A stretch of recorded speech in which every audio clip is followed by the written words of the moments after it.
this is what they're gonna look like. All right, here we go. I got a good deal on eBay. Got front and back. I made a separate video for the front. First things first, of course, lift the vehicle up and then put a safety jack stand on it, underneath it.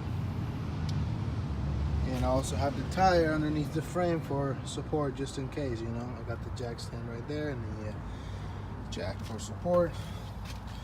Now, let me tell you a horror story. Most of the time, the screws should be fine, but I had to go ahead and remove stripped screws from here. So I have a separate video showing you how to do that in case this happens, okay? No worries. So in this, I'll skip a step, but I will explain to you what the step is. So here we go. First things first, remove the wheel, which will expose your brake rotor and your pads, your caliper.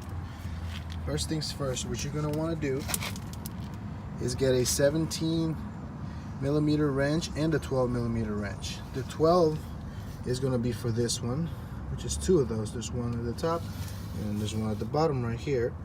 And then the 17mm wrench is going to be for these two in the orange. I don't know if you can see it. One up here, one at the bottom right there. Okay, so let's get started. Here we go.